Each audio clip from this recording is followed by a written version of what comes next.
La inseguridad y la economía son los principales temas de preocupación para los uruguayos. Esto según una encuesta de equipos consultores. De acuerdo al informe, el 45% de la población ubica la inseguridad como principal problema, al tiempo que los aspectos económicos, que incluyen ítems como el desempleo y la inflación, también tienen una relevancia significativa. En este sentido, el gobierno recibió noticias dispares sobre estos temas. El IPC en julio volvió a bajar e hizo que la inflación se ubicara dentro del rango meta, al tiempo que esta semana se conocieron los datos sobre violencia y criminalidad que muestran un aumento de las rapiñas y de la violencia doméstica, así como una cifra alta de homicidios que se ubica por encima de los niveles del 2019.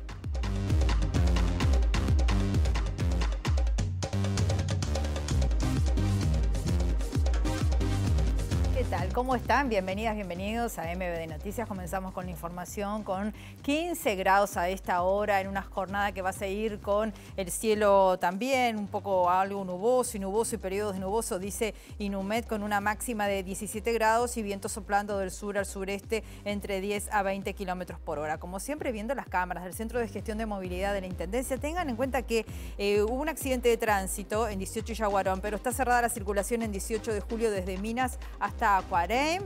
Otro de los puntos complicados, Ituzaingó entre Buenos Aires y Reconquista hasta las 5 de la tarde por Hormigonado. Héctor Gerona entre La Rambla, Euskal Herria y Pablo Fontaina, también hasta las 18 horas Hormigonado. Soriano entre Selmar Michelini y Paraguay hasta las 15 horas hay poda, así que atentos a estos y otros puntos de la capital.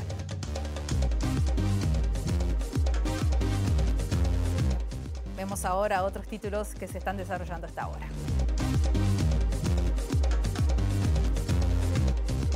La bancada de la coalición multicolor definirá este fin de semana cambios al proyecto de rendición de cuentas. La oposición, en tanto, insistió con sus críticas al proyecto de ley.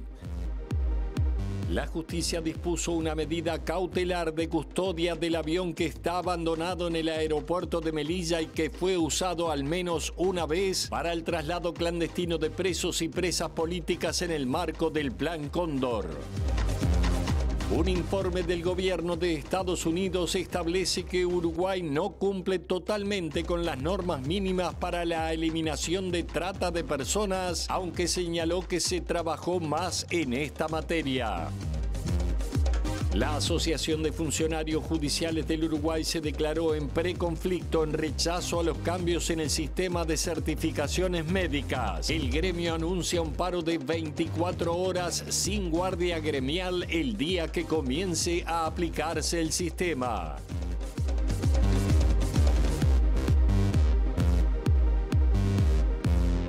Decíamos en los títulos, para el gobierno de Estados Unidos, Uruguay no está cumpliendo totalmente con las normas mínimas para la eliminación de la trata de personas, así lo indica en su informe anual publicado en el marco del Día Internacional de la Lucha contra este flagelo.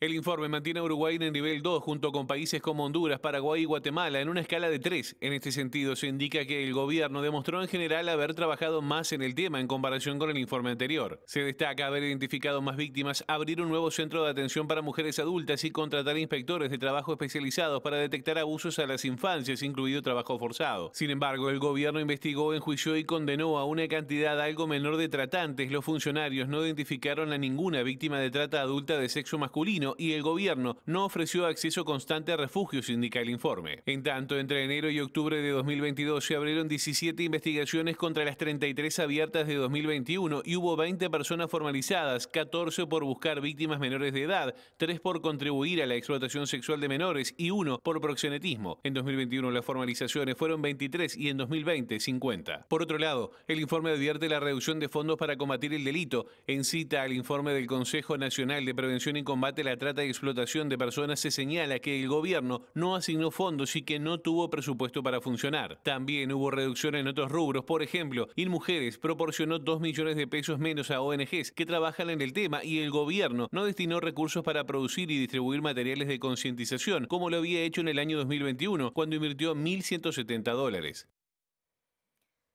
Y ya recibimos el primer móvil del mediodía, es el caso de nuestro periodista Eduardo Delgado. Buen mediodía, Eduardo, para ti, bienvenido, adelante. Hola Rosina, buen mediodía. La Unión de Trabajadores Rurales y Agroindustriales del Uruguay, la ATROU, ha denunciado el tráfico de trabajo en el sector rural en el departamento de Salto y también la explotación de trabajadores que vienen desde Argentina a trabajar a nuestro país. Por eso estamos con Germán González, secretario general de este sindicato, para conocer, Germán, bueno, cuál es la situación que están denunciando, sobre todo en un departamento como Salto que registra uno de los porcentajes más altos de desocupación del país. Sí, primero buen día a todos y sí, no nos alcanza a los uruguayos a veces contrabandear productos de la frontera con Argentina, sino que ahora estamos contrabandeando mano de obra. Los trabajadores se ponen en contacto con la organización a través de Juan Carlos Albano, el presidente de nuestra organización, que estaba sucediendo, que estaban trayéndolos a trabajar y lo primero que reclaman es por el tema del salario, ni que hablar. Estos trabajadores estaban ganando 8 pesos del bolso cuando el promedio en nuestro país está entre 21 pesos en algunos casos y 60 en otros casos según la cantidad de que vos hagas de destajo, y también porque no tenían cobertura social, porque no se les pagaba el desgaste de ropa, porque no se les pagaba el fitoalimentación vivienda, porque no se les pagaba el tiempo de traslado. Y bueno, y ahí nosotros entramos a detectar que eran trabajadores que estaban ingresando en forma ilegal a nuestro país a trabajar. Nosotros no tenemos ningún problema con los trabajadores, los estamos acompañando, los estamos asesorando, pero sí tenemos problemas con estas empresas que utilizan mano de obra barata para tener una competencia desleal con trabajadores de nuestro país y mejorar sus precios en la venta de los productos. Y Germán, ¿qué ha pasado con las instituciones estatales responsables, digamos, de controlar esto y de sancionar en caso de confirmar a los empresarios que incurren en estas prácticas, ¿no? Bueno, el día de ayer y anteayer, después que se supo la noticia que tuvo una notoria publicidad esta noticia, inmediatamente Inspección General de Trabajo salió disparado para el departamento de Salto, perdón. Y bueno, en los días de ayer y hoy han estado recorriendo diferentes establecimientos. Hoy tuve contacto con el director nacional de coordinación del Interior, con Andrés Prati, le estuvimos escribiéndonos por WhatsApp que estaba en esos temas, trabajando en esos temas, y yo le pasé donde eran las granjas que hoy trasladaron 2 ómnibus a trabajar desde Concordia. Primero hicieron un transbordo, los trasladaron en camioneta, después de camioneta a ómnibus, de ómnibus a micro y así sucesivamente. Tienen un mecanismo para trasladar a la gente desde Concordia hacia Salto. Hoy fueron a un establecimiento que se encuentra a 4 o 5 kilómetros desde la cabecera del puente de este lado. Y bueno, inmediatamente me puse en contacto, cual me contestó inmediatamente, ya me pongo en campaña de esto, el director nacional de trabajo del Interior, el director del Interior, Andrés Prati, me dijo, me pongo en campaña con esto y quedó de llamarme después del mediodía. Además estamos hablando de trabajadores que ingresan al país y no tienen, además del menor sueldo que tú me comentabas, me imagino que ningún derecho laboral, por ejemplo, a la salud en caso de algún siniestro. Claro, estos trabajadores tienen un accidente y no le están cubiertos ni por BPS ni por Banco de Seguro del Estado. No tienen ninguna accesibilidad de seguridad social, ni siquiera aporte. Bueno, ahora lo que estamos tratando de garantizarle a los compañeros que si tienen que hacer algún tipo de reclamo, bueno, lo canalizaremos, como son de Concordia, lo canalizaremos a través del Ministerio de Relaciones Exteriores, que es lo que nosotros mandamos el día de ayer de noche, una carta al Ministerio de Relaciones Exteriores para tener reunión con el propio ministerio y también con la Embajada Argentina en nuestro país. Muchas gracias, muy amable. No, gracias a ustedes como siempre y a las órdenes. Rosena, volvemos contigo. Aquí la posición de la Unión de Trabajadores Rurales y Agroindustriales del Uruguay con relación a esta situación que se da en el departamento de Salto. Muy bien, Eduardo, muchas gracias. Algo menos de la mitad de la población uruguaya siente que la inseguridad es el principal o segundo principal desafío en nuestro país. Esto según una encuesta de Equipos Consultores. En segundo lugar, entre las preocupaciones de la población aparece la situación económica, que también tiene una relevancia significativa.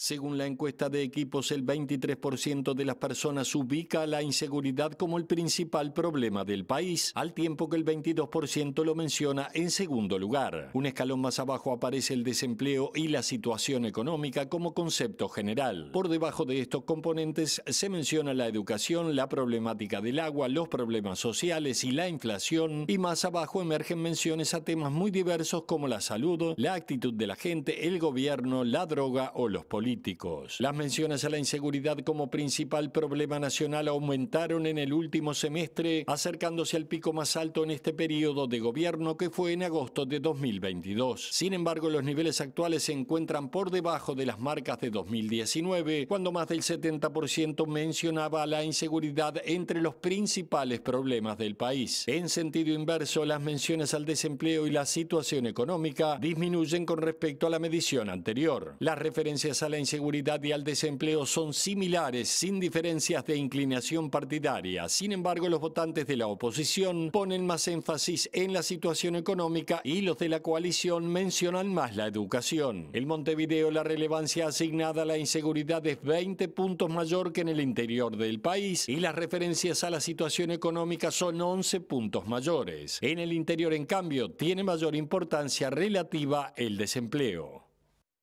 La inflación alcanzó el registro más bajo desde el año 2005 y se ubicó dentro del rango meta en los últimos 12 meses. En este marco, el índice de precios al consumo, el IPC del mes de julio del 2023, registró una variación del 4,79% en los últimos 12 meses. Esto según un informe publicado por el Instituto Nacional de Estadística.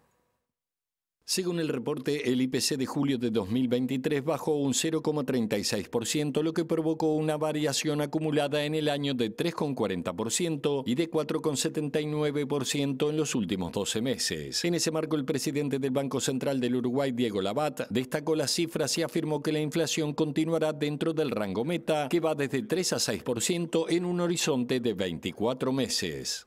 Yo digo que es un dato que nosotros veníamos esperando hace mucho tiempo. Consolida una tendencia que viene con la inflación bajando desde septiembre del año pasado. Nosotros hubiéramos esperado que este proceso ya se fuera dando un tiempo atrás.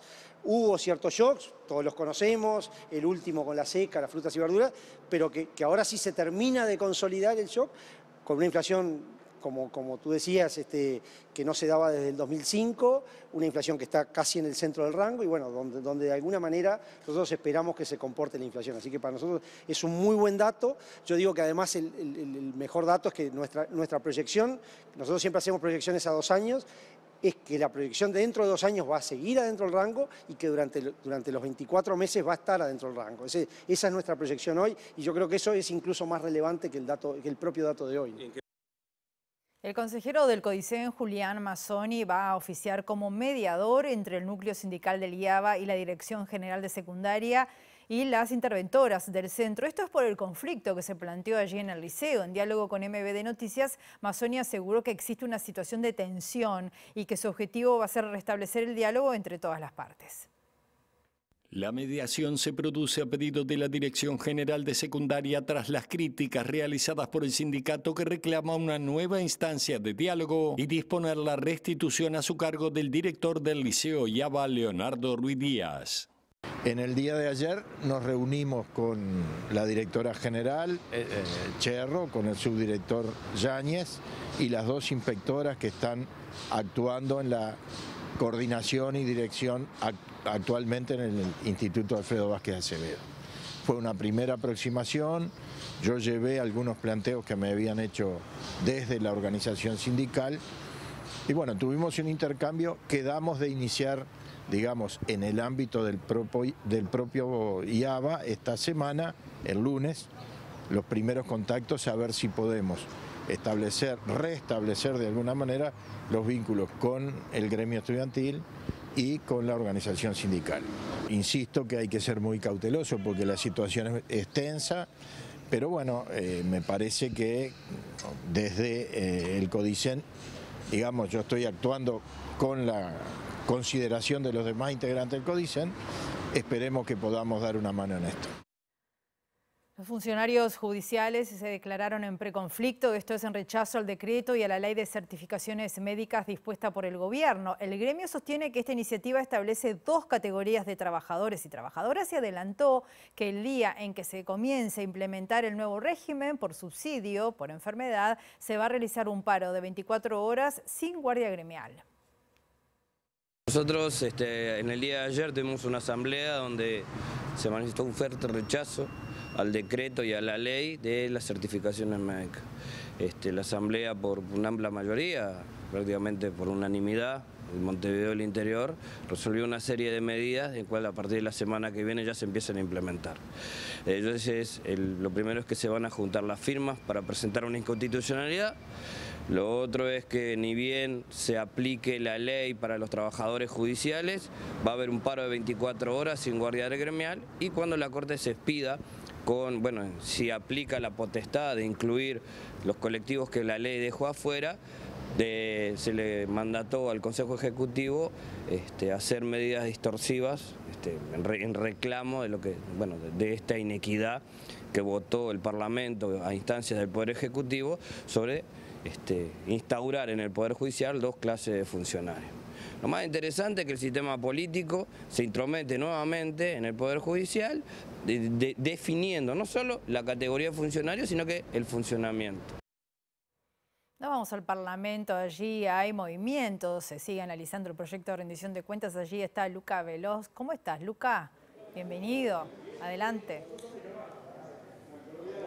Buen mediodía, Rosina. Desde las 10 de la mañana está reunida la Comisión de Presupuesto y Hacienda de Diputados analizando las instancias del proyecto de rendición de cuentas, recibiendo a las delegaciones. La primera fue la del Congreso de Intendentes, encabezada por su presidente, Fernando Echeverría de Flores. Luego recibieron a la delegación de la Institución Nacional de Derechos Humanos y Defensoría del Pueblo, y más tarde al Instituto Cuesta Duarte del PIT-CNT. Recién salieron hace unos minutos e ingresó la delegación de la Confederación de Obreros y Empleados del Estado de COFE, que también está respondiendo a las preguntas de los integrantes de la Comisión de Hacienda y Presupuesto de Diputados. El presidente de esa comisión, Juan Martín Rodríguez, habló con nosotros en medio de este trabajo. Nos adelantó que mañana la bancada de la coalición de gobierno estará negociando sobre posibles cambios al proyecto enviado por el Poder Ejecutivo, algunos incisos que podrían recibir fondos extras, por ejemplo, el Hospital de Clínicas, que estaría contemplado dentro de la asignación presupuestal en salud mental, pero no con los fondos de los 20 millones, sino que le asignarían fondos extra saliendo de otros incisos de esta rendición de cuentas. También estarán conversando mañana y el domingo en la bancada de la coalición sobre las modificaciones que presentó el Ministerio del Interior en esta rendición de cuentas, que no tienen que ver directamente con lo presupuestal, sino con modificaciones en el Código Penal. Por ejemplo, vamos a escuchar lo que nos decía Juan Martín Rodríguez. En los aspectos vinculados al plan de salud mental y adicciones, el Hospital de Clínicas tiene que ser contemplado. O sea, lo hemos conversado y entendemos que tiene que ser contemplado. Veremos, eso no lo hemos determinado. A priori yo diría que esto no implicaría afectar los 20 millones que fueron distribuidos por el Poder Ejecutivo, sino que implicaría un incremento, no un incremento presupuestal, porque en realidad lo que vamos a hacer sería redistribuir, no es que significa aumentar, sino que lo que logremos identificar en otras áreas, en otros programas, en otros incisos, redistribuir para que el Hospital de Clínicas también forme parte del plan de salud mental. También valoramos que a priori, veremos si eso se termina cristalizando, que el Ministerio del Interior y el Ministerio de Defensa también tendrían que formar parte de dicho plan, debido a la situación que atraviesan sobre todo sus funcionarios. Entonces, estamos trabajando para que los planteos de todos los partidos de la coalición, de todos los sectores, sean analizados como corresponde, con responsabilidad, con respeto, con confraternidad y sobre todo con el sentido de responsabilidad que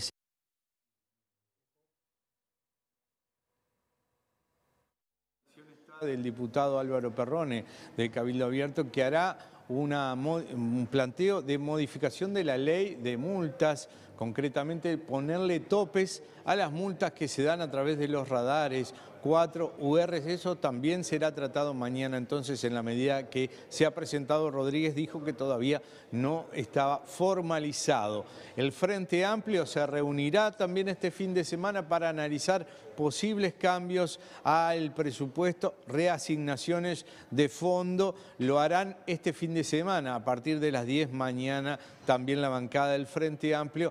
A la salida de la delegación del Instituto Cuesta Duarte criticó duramente el proyecto de rendición de cuentas porque dijo que es de ajuste presupuestal y que carga sobre las espaldas de los trabajadores y las trabajadoras de nuestro país, algo similar a lo planteado por el Frente Amplio.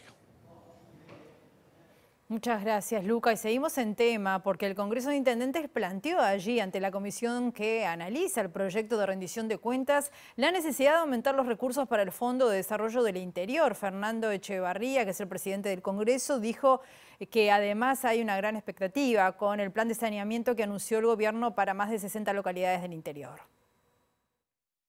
El planteo que se ha hecho es un aumento del FDI, considerando la importancia que tiene eso para todas las localidades y también dando tranquilidad al Parlamento y al propio gobierno de que el FDI son sobre proyectos ejecutados. No es un rubro de libre disponibilidad, lo cual eso redundará en más inversiones y más desarrollo en todas las localidades. Echevarría dijo que se espera la concreción de lo prometido por el gobierno en materia de inversión en saneamiento para 61 localidades del interior del país. Es un plan muy ambicioso, 61 localidades del interior que serían, que recibirían esa inversión importantísima para lo que es el desarrollo, la infraestructura urbana y para mejorar la calidad de vida de los ciudadanos. Todos sabemos la importancia que tiene la inversión en saneamiento y la gran necesidad que hay todavía en muchas localidades de todo el país. La justicia dispuso una medida cautelar de custodia del avión que está abandonado en el aeropuerto de Melilla y que fue usado al menos una vez para el traslado clandestino de presos y presas políticas en el marco del Plan Cóndor. Además, se dispuso una pericia técnica sobre la aeronave. La jueza María Elena Mainar accedió al pedido de la justicia argentina y dispuso una medida cautelar para preservar el avión Hawker Siddeley HS-125, modelo 400B, abandonado en el aeropuerto de Melilla como prueba de crímenes cometidos en los años 1970 por parte de la coordinación represiva de las dictaduras del Cono Sur. La resolución fechada el 6 de junio establece que la requisitoria del juez argentino Daniel Rafecas cumple en cuanto a su forma, contenido y solicitud con las normas de cooperación penal internacional y normas nacionales. Ante esto, la jueza dispuso la conservación y preservación de la aeronave abandonada en Melilla. Asimismo, se dispuso la realización de un informe pericial técnico para acreditar la numeración original de la aeronave y precisar el estado actual en que se encuentra. La aeronave fue ubicada por el ilustrador Sebastián Santana en el marco de la producción de un audiovisual para el portal plancondor.org. Se estima que esa aeronave fue utilizada para el traslado en mayo de 1977 desde Paraguay hacia Argentina de 5 personas, entre ellas los uruguayos Gustavo Insaurralde y Néstor Santana, ambos desaparecidos. Ante esto, los abogados Flavia Fernández y Rodolfo Jansson iniciaron el proceso para su preservación histórica, tras lo cual el juez Rafecas pidió la medida cautelar para su conservación. Presidencia de la República va a realizar una campaña de bien público durante este mes de agosto para difundir a la población información denominada Nuevo Sistema Previsional Común en los canales abiertos y en cables de Montevideo. Desde hoy hasta el 24 de agosto se van a emitir 1.998 veces los spots de esta campaña. En radios de la capital habrá casi 6.000 menciones y más de 22.000 veces en las radios del interior. La resolución firmada por el presidente de la República, Luis Lacalle Pou, habilita 15 minutos diarios para la difusión de una campaña de bien público sobre la reforma de la seguridad social. Allí se establece cómo se fraccionan los espacios, segundos y minutos y los horarios previstos fijados por presidencia. Los spots, que en caso de los canales abiertos y de cable de Montevideo se emitirán 1998 veces, no deberán repetirse en una misma tanda, señala la resolución presidencial. El artículo 95 de la Ley de Servicios de Comunicación Audiovisual, conocida como Ley de Medios, prevé que los titulares de servicios de radio, de televisión abierta y de televisión para abonados, en sus señales propias y las señales de televisión, deberán permitir el uso gratuito de su espacio para la realización de campañas de bien público. Estas campañas podrán ser realizadas por organismos públicos y personas públicas no estatales. En este caso, el impulso de la campaña fue definido directamente por Presidencia de la República. La ley establece que las mismas versarán sobre temas como salud, educación, niñez y adolescencia, igualdad de género, convivencia, seguridad vial, derechos humanos, combate a la violencia doméstica y la discriminación. Hacemos una pausa y volvemos enseguida.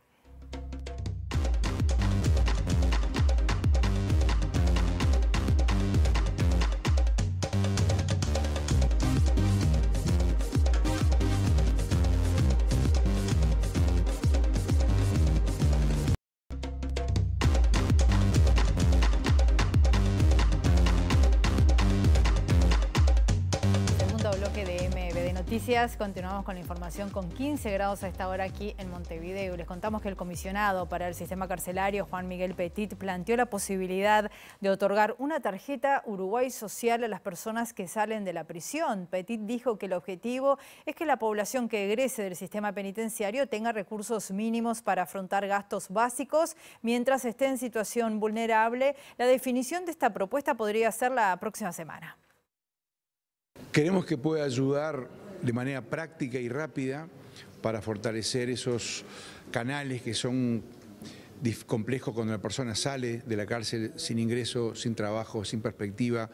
Muchas veces, no todo, porque cada historia es cada historia, pero muchas veces vive en la casa de un allegado, un familiar que por un tiempo lo recibe, pero es muy diferente llegar con la posibilidad de aportar para la comida, aportar para algunos bienes, ayudar en el pago de garrafas, agua, electricidad, que es lo que permite la tarjeta Uruguay Social, pero tener una tarjeta de este tipo permitiría tenerla inmediatamente antes de salir. O sea, en el día de salir la persona ya tiene la tarjeta y sale a la calle con esa tarjeta, que a su vez es por un lado una conexión con el afuera y por otro lado también una invitación para que el INR a todas las personas que están presas y que están a menos de un año de ser liberados, trabajar con ellos para prepararlos para llenar el formulario, los requisitos que se requieren para esa tarjeta. O sea, también incentiva el trabajo adentro.